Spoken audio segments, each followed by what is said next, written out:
Amigos, bienvenidos a Radio Uruguay, bienvenidos a La Máquina de Pensar. ¿Cómo están? Espero que anden bien. Arrancamos aquí con Carolina de Cuadro en Radio Uruguay para todas las radios públicas del interior del país. Este programa, amigos, ustedes ya lo saben, la semana pasada les comenté, bueno, y de hecho pasamos la voz de Amanda Berenguer. Este año se cumplen 100 años del nacimiento de esta gran poeta de la generación del 45, y ya está definido que va a haber una serie de festejos o de conmemoraciones, homenajes, en fin, revisiones que siempre son buenas, y divulgaciones de su obra. Y bueno, y para hablar de Amanda Berenguer también se cumplen otros centenarios, por ejemplo el de su marido, el crítico José Pedro Díaz, de Emil Rodríguez Monegal, y hay otros, se cumplen 150 años de José Enrique Rodó. Bueno, siempre se están cumpliendo años en algún momento de cada año, pero en este caso Amanda Berenguer, una poeta que quizás es muy valorada por muchísimos poetas, pero quizás no tiene la difusión que merece esa obra de Amanda Berenguer. Para hablar de ella, vamos a darle la bienvenida, a ver, y si piensa lo mismo que acabo de decir yo, ¿no? Vamos a darle la bienvenida a la crítica Alicia Torres. ¿Cómo andás, Alicia? ¿Andás bien? Muy bien, Pablo, buenas tardes. Mucho gusto de estar contigo en tu programa, con todos quienes te escuchan, y sobre todo hablando de Amanda Berenguer. Amanda Berenguer, una figura del 45 emblemática, muy amiga de Ida Vitale, por ejemplo. Habría que hablar con Ida también. Claro, sí. Yo creo que de alguna manera te estaba escuchando ahora. Sí. Probablemente la obra de Amanda es una obra inclasificable, ¿no? Pero es una de las voces poéticas de nuestro país que conmueven como únicas, de nuestro país y de la lengua castellana, diría yo. Pero claro, vos tenés razón. ¿Cómo ubicarla, esa figura tan tenue, tan de ama de casa, con ese aspecto dulce y menudo? ¿Cómo ubicarla al lado de ese misterio nocturno de Irea Vilariño, y luego con las luminarias internacionales recientes de Ida Vitale, ¿no? Entre esos dos polos, porque son tres mujeres bien distintas, pero tres creadoras excepcionales, cada una en lo suyo porque son muy distintas. Y yo creo que de alguna manera, claro, ella no fue como Ida y como Irea, una mujer que fundara revistas, que escribiera crítica, que estuviera en la prensa como periodista cultural o como docente o como lo que fuera. Ella fue ama de casa y fue poeta. Y creo que eso, de alguna manera, hace que se pierda un poco. Estoy hablando de su figura de autor, no estoy hablando de la importancia de su obra, por supuesto, que es increíble, ¿no? También me parece, Alicia, que a veces las poetas o los poetas tienen de repente un libro como emblemático, algunos poemas que calan hondo en el imaginario colectivo de la gente, en fin, y otras veces, por ejemplo, estoy pensando en el caso de Amanda, claramente, o en el caso de Ida Vitale, que tienen como una gran producción a lo largo del tiempo, y en el caso de Amanda más difícil todavía porque iba cambiando de libro en libro. Entonces eso es difícil, o sea, es más fácil pensarla a Irea Vilariño con un enfoque claro, conciso, nítido de su obra, y bueno, y todo el mundo sabe que lee un poema de Irea y ya sabe exactamente más o menos para dónde va. En cambio, claro, Amanda es la experimentación, es la audacia o el de ir cambiando libro a libro. Exacto, sí, ella siempre estaba buscando, decía, la forma nueva en la que pudiera encerrar lo que quería decir que siempre era tan distinto, ¿no? Y acompañaba todo el desarrollo de su vida personal y de todos esos cambios que vos bien decís, porque ella cuando empieza, Pablo, a escribir, vos te acordarás, empieza, bueno, con esos tanteos que empiezan todos los escritores, con esos ejercicios de escritura, de los que después abjura sus primeros libros, ella abjuró de ellos, pero eran en general formas clásicas, metros clásicos, versos, por ejemplo, en decasílabos, y con mucha influencia de la poesía hispana, digamos. Y ahí tenés, por ejemplo, entre otras cosas que escribió, la maravilla esa que yo creo que siempre, porque es importante ubicarla, como bien decías vos, en la generación del 45, en el sentido de que esa permanente puesta de todos ellos que se reunían en la casa de José Pedro y de Amanda, que vos además nombraste a José Pedro, y que es muy difícil hablar de Amanda sin José Pedro y de José Pedro sin Amanda. A veces parece que tuviera que hablarse en plural de ellos dos, ¿no? Pero creo que justamente le dio una riqueza y un intercambio la generación del 45, que se reunían todo el tiempo, 20 añeros, ¿no? Hay que imaginarse a los integrantes a un grupo, ojo, no es era un toda grupo, la yo debo decir, porque generalmente se piensa que la generación del 45 es un bloque homogéneo, y hay por lo menos dos grupos, y de hecho incluso fueron de alguna forma clasificados, en fin, los entrañavivistas. A la casa de esa, yo te digo bien claro los que iban. Ida Vitale, como vos acabas de nombrar, que era muy joven y se casó con Ángel Rama. Carlos Maggi, también muy joven, que se casó con María Inés Silvavila, Manuel Flores Mora y su esposa, Mario Arregui, que estaba casado con Gladys Castelvecchi, y algún otro veinteañero, y para de contar. Esos eran los que iban a su casa, pero también fueron a esa casa que se transformó en una residencia legendaria en la historia de la literatura uruguaya, que es la casa que ellos se construyeron en las dunas de Punta Gorda, en la calle Mangaripé, que hoy se llama María Espínola, y ahí se mudaron en 1947, porque los primeros 3 años vivieron en la casa de los padres de ella, no ahí, pero en esa casa de Mangaripé. Ahí recibieron a José Bergamín, que fue el gran maestro de Amanda, reconocido por ella, a Juan Ramón Jiménez con su esposa, Zenobia Camprubí, a Vargas Llosa, a Raúl Zurita, a Fernández Retamar, digo algunos nombres, Sí. Ahí en esa casa tenían en el fondo, en el patio, ya había como una especie de galpón, estaba la famosa Galatea, una imprenta. Exacto. ¿No? La Galatea, que era una Minerva a pedal. En realidad te diré que el año que se casaron, ella tenía 22 años y José Pedro 23. Se habían conocido en el IABA, donde ella hacía preparatorios de medicina y él hacía preparatorios de abogacía. Y bueno, ahí le declaró su amor. Hay unos cuentos bárbaros de ella, de cuando le dio el primer beso en una escalera del IABA, imagínate, ¿no? Y le leyó un poema a José Pedro. Y se casaron cuando ella tenía 22 años y él 23. Fueron los primeros que se casaron de ese grupo del 45. Y fueron los primeros que tuvieron su casa. Y por eso todos se reunían en la casa de ellos, por supuesto, ¿no?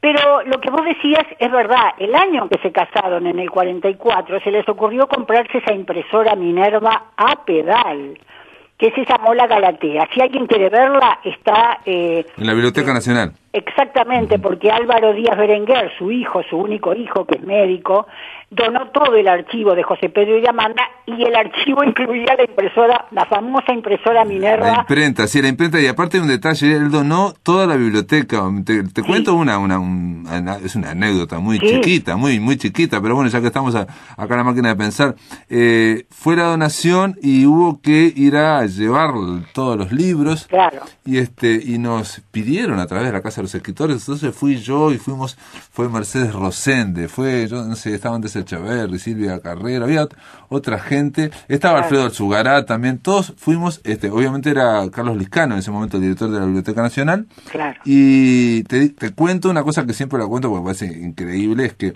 la casa de Mangaripé estaba llena de libros, ¿no? O sea, incluso estaba en el living, había libros como abiertos, en fin, para el que pasara. Y en el caso mío, que yo andaba con un poco de dolor de espalda, y al Sugarat nos tocó un ala del living, y creo que eran 3 estantes enormes, y ¿sabes qué había en esos estantes que lo íbamos poniendo en caja? Había libros de ciencia ficción. Libros de ciencia ficción que leía José Pedro Díaz. Y también vimos novelas policiales. Digo porque es algo sorprendente. Se supone que el 45 no hablaba de la ciencia ficción, pero en el caso de José Pedro, doy fe porque estaba ahí, había 2 o 3 estantes. Y también hubo la idea de sacar la imprenta, esta imprenta, la Galatea, que estaba en el fondo, y era pesadísima, era muy pesada. Claro, y yo no sé cómo hicieron para llevarla después. Con alguna grúa, vas a saber. No, le llevaban pero eran muchos hombres ahí llevando. Yo me zafé en ese momento, pero eran como 6 o 7 para mover, enorme. Y bueno, todo este cuento es para decir que esa imprenta, que era muy como antigua, ¿no? Como decís vos, una cosa muy antigua, pero sirvió para que José Pedro Díaz imprimiera, hiciera libros con este sello, la Galatea, y por algo los primeros libros de Amanda, por lo menos elegida por La muerte de Paul Valéry, estoy leyendo acá, El río, La invitación, Contracanto, fueron, y estoy hablando de los años 45, 52, 57, 61, todos tienen el sello de la Galatea, que sería esta editorial chiquitita de este hombre, de José Pedro Díaz. Un sello más que una editorial, no apenas un sello, pero sí, es verdad. Componían los libros a mano porque los tipos de la máquina eran de ponerse de a uno, era una cosa vetusta, imagínate, ¿no? De Ida Vitale también publicaron, publicaron, lo hacían con mucho amor, claro. Y lo hicieron durante tiempo, como vos decís, la elegía por la muerte de Paul Valéry, que la publicó en 1945, otra vez el año emblemático de la generación de ellos, pero que además era el año de la muerte del poeta francés, ¿no? Con ese libro la pareja estrena la Galatea. Uh-huh.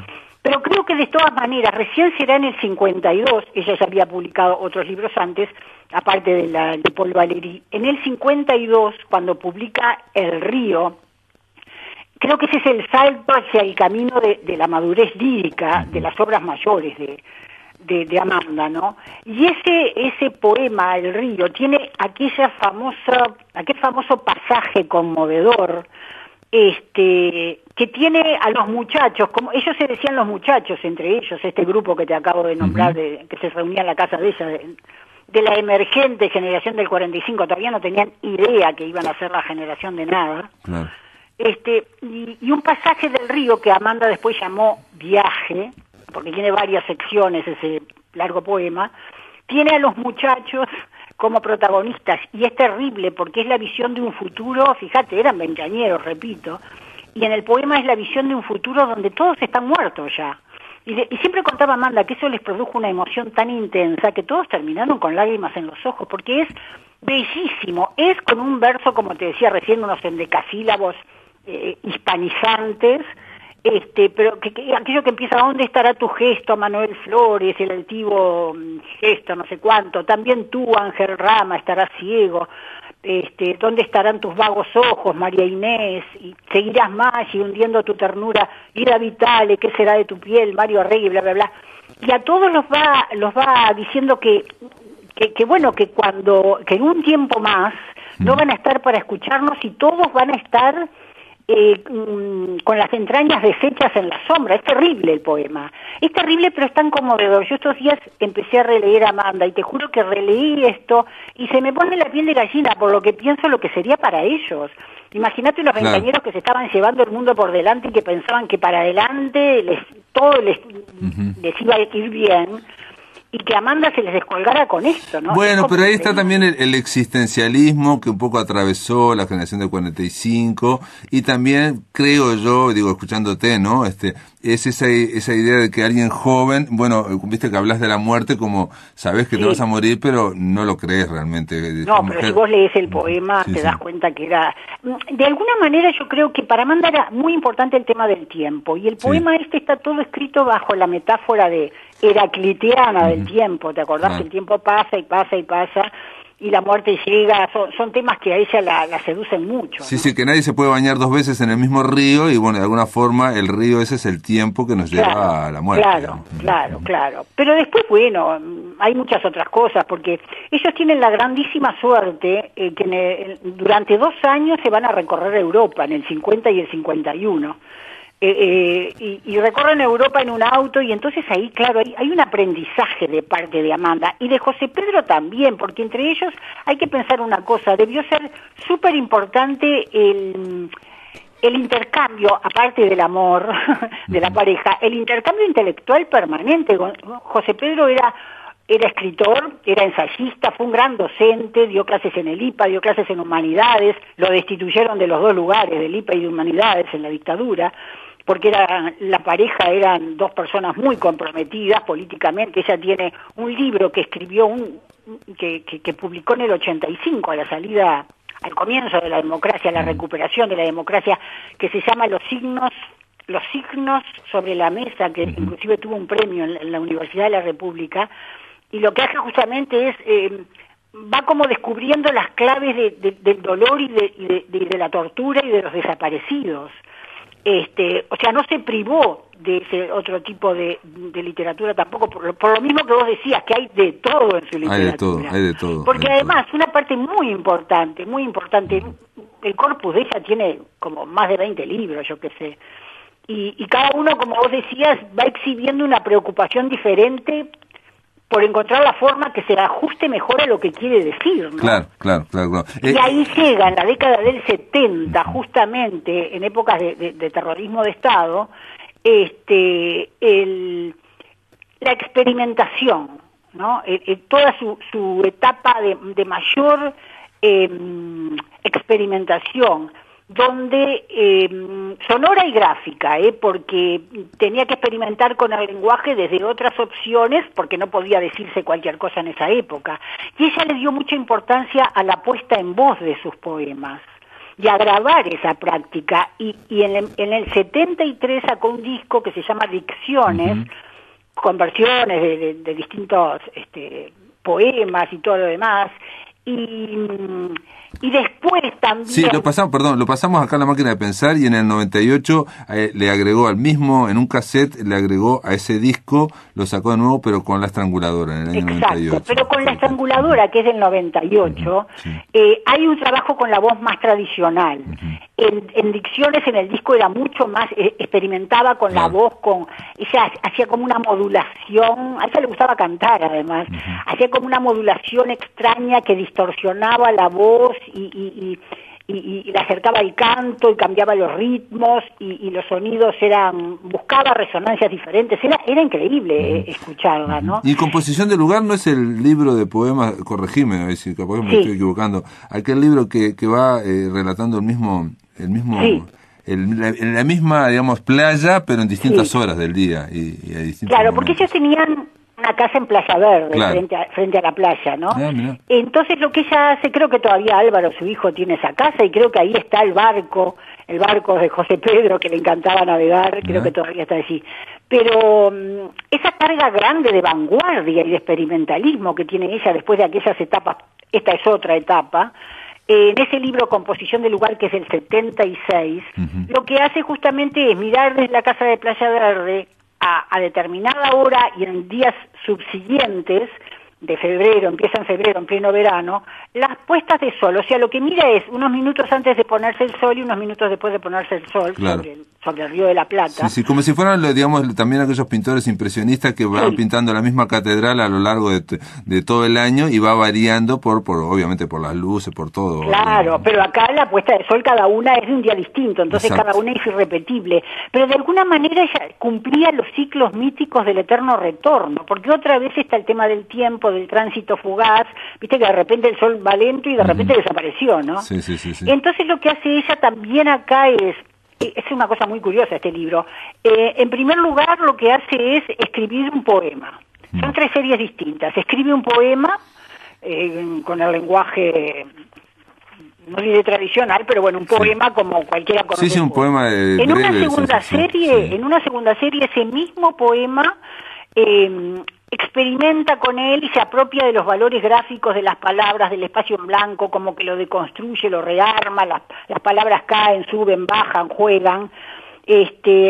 Antes era la puesta en voz con los discos, ahora es la puesta en página. Claro. Y bueno, todo aquello que empezó con Mallarmé, ¿verdad? Pero que siguió hasta los poetas concretos, brasileños y todo, que busca el encuadre de las palabras y de la página, y y lo logra de una manera muy sorprendente y muy personal. Busca hacer poesía no solamente, digamos, con las palabras, con el contenido, sino también con la expresión, con el continente, con el libro. De hecho, después cuando vaya a hacer, hizo la reunión de toda su obra en Constelación del Navío, hizo una cosa muy sorprendente, libro.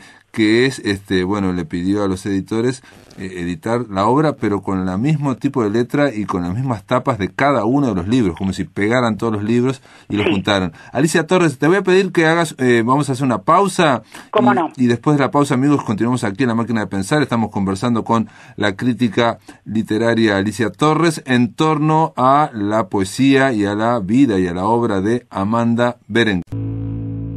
Amigos, continuamos en La Máquina de Pensar. Estamos conversando con Alicia Torres sobre Amanda Berenguer. Yo, Alicia, te decía en el bloque anterior que en La Constelación del Navío, que es el libro que reunió lo que fue toda la obra de ella hasta el 2002, creo 2001. Sí, hasta el 2002. 2002. Ahora, acordémonos que ella falleció en 2010. Claro. Quedaron 2 o 3 libros sin entrar, digamos. Y ahora creo, me chusmearon de que se va a sacar toda la obra completa, o sea, esa Constelación del Navío se va a completar.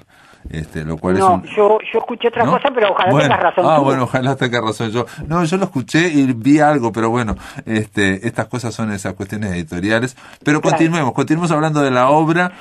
Y lo que quiero decir es que a ella le daba mucha importancia a la puesta en voz, como dijiste vos, en la experimentación, o sea, en la lectura, y también a la puesta en la página, puesta en página, en el libro, tratar de modificar, manipular. El hecho de que como dijiste vos, hacían sus primeros libros a mano, bueno, con la imprenta esa, pero tenían que haber un trabajo manual.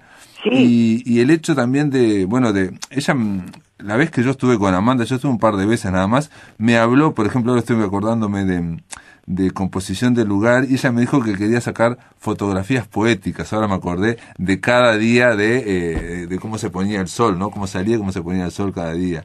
Preciosa forma de decirlo. Sí, bárbara, una cosa preciosa forma. Y otra etapa muy importante, Pablo, te acordarás vos, ella tenía como una obsesión o pasión, no sé cómo decirle, con todo lo que era el conocimiento científico. Desde chica, ella decía que desde chica le encantaba Leonardo da Vinci, le encantaba, pero el conocimiento científico y todos los instrumentos, los telescopios, los microscopios, las computadoras, todo eso que ella fue viviendo en su vida, evidentemente, ¿no? Y eso empezó a incorporarlo también en otra etapa, ese lenguaje empezó a incorporarlo porque ella decía que de alguna manera ese lenguaje hablaba de cosas tan misteriosas, imagínate, si hablamos, yo qué sé, de los satélites artificiales, de repente hoy entendemos un poco más de esas cosas, pero cuando todo eso empezó a sonar... Sí, no, pero aparte, digamos, ella usaba todo eso, reitero, con un fin poético. ¿no? Totalmente. Un fin poético. No había una idea ensayística. Te digo porque a mí me interesaba un poco algunos de esos temas y fui a hablarle, por ejemplo, por lo de la botella verde y claro. y lo de la topología, ¿no? Claro. Y sabía, sí, pero como que ya había pasado esa etapa y no le interesaba hablar de ese tema. Claro que no. Le interesaba pero cuando le interesó todo ese, la ciencia y la técnica y todo lo demás, ella se preguntaba si ese lenguaje científico y tecnológico, con esa carga de misterio que tenía, no era en sí mismo una nueva poesía. Claro. Y entonces lo que ella quería buscar era la poesía. Claro. Y entonces, ahí es cuando hace, yo qué sé, las nubes magallánicas, la cinta de Moebius, lo que vos decías recién, la botella de Klein, la botella verde, todas esas situaciones, objetos, modelos del mundo, figuras ambiguas de una obra que evidentemente sigue haciendo que todo su corpus sea un permanente experimento con cuestiones nuevas, que es muy increíble, porque además ella no dejaba de ser una ama de casa. Entonces podía estar, yo qué sé, haciendo las cuestiones cotidianas, lavando los platos o barriendo o poniendo la mesa, pero de ahí empezaba a pensar en otras cosas, o podía pensar la mesa, por ejemplo, como la pensaba, como una, no me acuerdo bien cómo decía, como una danza loca de electrones, y entonces lo que hacía era como unir lo más íntimo, lo más subjetivo, lo más doméstico, lo más banal de todos los días, filosofaba, porque lo que hace Amanda es un acto de filosofía y de reflexión también en su poesía. No escribía ensayos como bien vos decís bien, no, pero sí hacía esa permanente indagación que a veces hace que su poesía tenga como una modalidad oracular, ¿viste? Sí. Lo que pasa es que, para mí, reitero, ella tiene su enfoque poético y busca nuevos materiales, nuevas sustancias para que todo es pasible de ser poesía, digamos, de ser pasado por la poesía. Y el hecho mismo de preguntarse qué es la poesía, que también es una forma de reflexionar también, estaba dentro de su poesía, ¿no? Como un objeto poético, ¿no? Exacto. Vos sabés que yo fui muy amiga de Amanda, y la verdad que la recuerdo con un inmenso cariño, José Pedro también. Pero iba muchas veces a la casa a tomar el té. Y yo no sé si vos, vos estuviste en la casa, pero ella tomaba el té o almorzaba o cenaba o comía o lo que sea en la misma mesa del comedor que era su lugar de escritura. Sí. Entonces cuando ese lugar quedaba frente a una gran ventana o puerta-ventana que daba hacia el jardín de invierno de la casa. Una casa que fue creciendo además con los años. Y del otro lado del jardín estaba la famosa Galatea, digamos, del otro lado del jardín. ¿Perdón? Que del otro lado del jardín estaba la famosa Galatea, la imprenta, digamos. Sí, estaba más hacia el fondo, digamos. El jardín estaba como al costado, el jardín del que yo estoy hablando. Pero entonces ella se ponía, así estabas tomando el té y hablando de cualquier cosa porque le encantaba tomar el té y comer cosas ricas y servirte una linda mesa y todo lo demás. Y de repente deslizaba su mirada hacia ese jardín de invierno del que siempre hablaba, los helechos, el sauce, los pajaritos, las adelfas, en fin, todo lo que había allí. Y empezaba, ella tenía como una cosa que intuía más allá de los límites materiales, otras cosas, unas tensiones que eran las que después se ven en su obra, pero nacen de esas cosas. Ese afuera y ese adentro, cuando ella estaba sentada a la mesa del comedor y miraba hacia afuera por la ventana, hacia el jardín interior, sentía, por ejemplo, como que los helechos la saludaban, que la conocían, que de tanto escribir en esa mesa es como si ellos la miraran como si fuera un retrato, ¿viste? Y entonces empezaba como a hacer que los seres y las cosas y las plantas y los pajaritos, en fin, que había allá afuera, llegaran a tener la forma de sus sueños o de sus obsesiones. Pero siempre estaba eso, del afuera y del adentro, de observar el jardín y de invitar al jardín a que pasara a su mesa, porque ahí estaba escribiendo y entonces se escribía sobre ellos, pero se iba mucho más lejos porque ese lugar también podía ser, ya que vos hablaste de la botella verde, de la botella de Klein, podía ser, ese vidrio podría ser el de la botella que ella habitaba en otros poemas. Es muy apasionante estudiar la obra. A mí me da... Y aparte, perdón, es muy importante lo que estás diciendo, Alicia, creo que es muy importante porque ella de alguna forma quería decir que siendo una ama de casa tenía todo ese mundo, y aparte te hablaba, digamos, por la vez que yo estuve, un par de veces estuve, hablaba de eso, o sea, no tenía problema en hablar del jardín. Y lo que yo no sabía en ese momento es que parte de sus proyectos que no fueron editados en su momento fue la de traducir la poesía de Emily Dickinson, otra poeta yankee, otra poeta norteamericana que no salió nunca de su casa, en este caso de Emily Dickinson, y también mostraba su mundo, ese mundo interior, que es un mundo lleno de cosas cotidianas y sobre todo de naturaleza, de jardín, de árboles, de mariposas. Es verdad. Ella, hay un vínculo ahí, digamos. En distintas etapas de su vida la fue traduciendo, y además ella en uno de sus libros del 63, un libro que se llama Quehaceres e Invenciones, utiliza un epígrafe. El epígrafe, quiero decir, es una línea de Emily Dickinson, a quien ella quería tanto que decía que Emily Dickinson, cuando ellos fueron a Estados Unidos no fueron a ver la casa de Emily Dickinson, pero ella decía, no, Emily está en casa, en la casa de Amanda, horneando sus budines, está allá conmigo. Y esa frase de Emily Dickinson que está en su libro, dice, vivimos siempre en peligro de magia, que creo que es una línea que las representa a las dos, porque Amanda, como Emily Dickinson, o de otra manera si querés,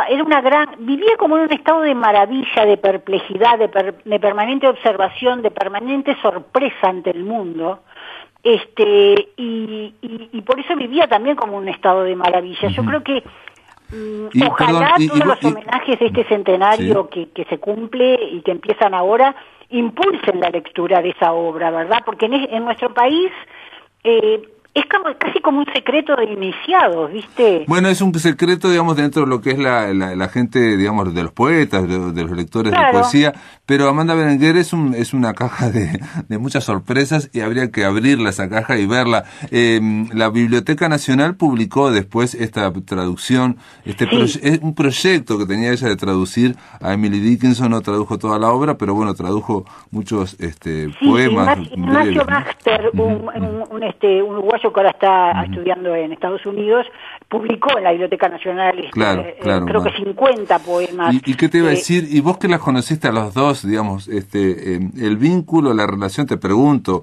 entre Amanda, porque alguien que nos escucha podría decir, bueno, hay cierta afinidad con Marosa. ¿Cómo era su vínculo? No hay afinidad en cuanto a la escritura, pero sí eran íntimas amigas, eso te lo puedo decir. Claro. Es más, hablaban por teléfono, Pablo, horas.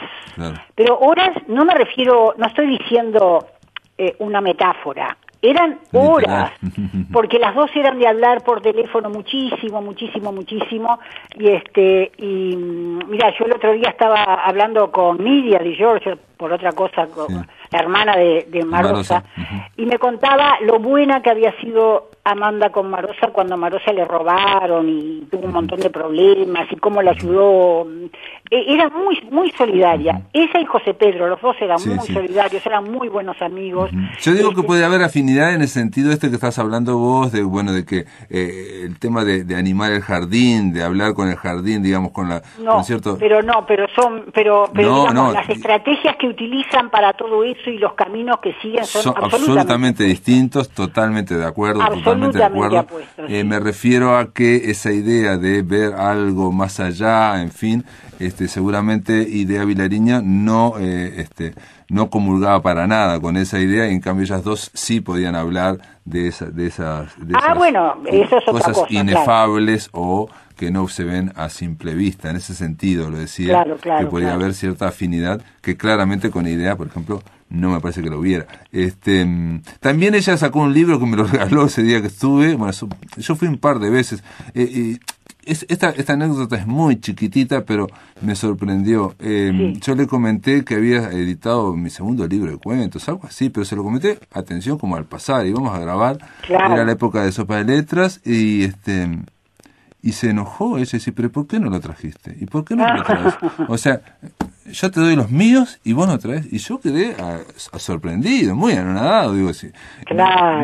Ni se me ocurría, ni se me pasaba por la cabeza. Y me miró diciendo, ¿pero por qué? Decime por qué. Y obviamente no le dije nada, ¿no? Dije, no, yo qué sé. Pero me consta, porque me he hablado con poetas que realmente tuvieron una gran relación, como Elvio Chítaro y otros poetas, Álvaro Ojeda, que ella los leía. Leía todo. Sí, es absoluta verdad. Y se interesaba de verdad por lo que los otros hacían, y opinaba con rigor, porque después de todo era integrante de la generación del 45, pero con mucho afecto a la vez, y con muchas ganas de que lo que dijera al otro le sirviera de algo, ¿no? Claro. Sí, y además la opinión de ella siempre tomaba algún ángulo diferente, que vos, es una pena que no le hayas llevado tu libro. ¿No volviste con el libro? Vos sabés que no se lo llevé, pero digo, primero porque era de narrativa, y uno cree que los poetas van a leer narrativa, pero aparte, atención, José Pedro escribía narrativa. Sí, José Pedro, después de descubrir que había escrito aquello de Tratados y Ejercicios, que es muy lindo libro, me gustó mucho, también una especie de prosa poética, y el que lea el diario de José Pedro va a ver también de alguna forma una cosa paralela a lo que fue la vida de Amanda, digamos, ese viaje que vos decías de Europa, uno lee el diario y ve realmente cómo iban descubriendo, pero eso fue una cosa muy sorprendente. A mí me habló esa vez, o bueno, esa par de veces, de lo de Juan Ramón, después lo de Ostinato Rigore, y después algo que se ve que contaba mucho, que era que la generación del 45 que se reunía, dice, yo aquí vi una obra, no sé si una novela o una obra de teatro, romperla, porque... más de una vez. Porque le habían hecho una crítica muy fuerte los otros compañeros, y bueno, decir, romperla, no sé de quién era la obra, no sé si era de Carlos Maggi, o no sé, de alguien de eso, que abrió y lo contó así, dice, era muy riguroso el trato entre ellos, ¿no? Claro, sí. Pero bueno, lo importante, digamos, de Amanda, de todo esto es, bueno, el otro libro que me regaló, que quería decir nada más, es El monstruo incesante, que es ella lo puso como autobiografía, y es la compilación de todas las entrevistas que le habían hecho hasta ese momento, obviamente, y donde ella, bueno, reflexiona una y otra vez el centro de todo. si bien está el tema de político también, el centro en general es la poesía, ¿no? La poesía. Claro, y le claro. llamó el monstruo incesante por ella misma, ¿no? Como que era un monstruo incesante. Claro, porque ella, sí, el monstruo incesante, digamos, es... tiene un subtítulo que es Expedición de Caza, sí, ¿no? Sí, y sí, se está refiriendo, bueno, ella decía que la biografía de ella era una sucesión de acontecimientos con el lenguaje, que no había otra cosa, que eso era y así inicia su autobiografía en El monstruo incesante, porque El monstruo incesante, que es del 1990, sí, que como vos decías, ella contestaba, ves ahí sí tiene algo en común con Marosa, contestaba las entrevistas por escrito, no, sí, sí. no se largaba esta espontaneidad de la oralidad donde metemos tanto la pata, ¿no? No, ella las contestaba por escrito.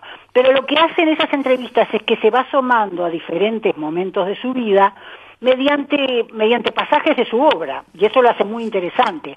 Pero además de las entrevistas, hay dos textos importantes en ese libro. Uno que se llama Dialéctica de la Invención, que es una conferencia que ella había dictado hacia 1960 y pico, porque Ángel Rama le había pedido, y le había dicho en el Ateneo del Uruguay. Y otro texto que era inédito hasta ese momento de aparecer en El monstruo incesante, que es su autobiografía, ¿no? Que también hay que releerla porque es muy importante, ahí está, ahí lo dice todo. Y ahí hay una cosa que se resalta, que no hemos dicho y que a mucha gente le puede importar, que la madre tenía un montón de hermanos, la madre de Amanda, y el mayor era José Pedro Bellán. Ah, no sabía, eso no el sabía. Escritor José Pedro sí, Bellán. José Pedro Bellán. Amanda era... El de Doña Ramona. El de Doña Ramona, sí, me acuerdo cómo lo comentó. De Doña Ramona, que además era un político colorado. Sí, Doña Ramona, sí. Era un hombre muy importante. Y entonces para Amanda, que dice que siempre le regalaba cosas, él cada vez que cobraba le llevaba regalos, y entonces parece un escritor y fue algo desde chica muy misterioso, ¿no? Y ella quería ser así. Eso contaba ella, ¿no? Que desde chica quería ser sabia y famosa porque en la casa de la familia materna se apreciaban mucho los libros, supongo que porque José Pedro Bellán era... Claro, sí. Tenían eso y aparte, digamos, la cantidad de libros que tenía José Pedro Díaz, que él también quería, además de mantenerse como profesor, ser crítico literario y bueno, y digamos, de alguna forma marcar la cancha. Ahí también están las competencias que siempre hacen, a veces mejorar, digamos, a los intelectuales, entre, por ejemplo, Emil Rodríguez Monegal y José Pedro Díaz, por ejemplo, por llamar a algo, ¿no? Después, él era muy amigo de Ángel Rama, otro gran crítico. Sí.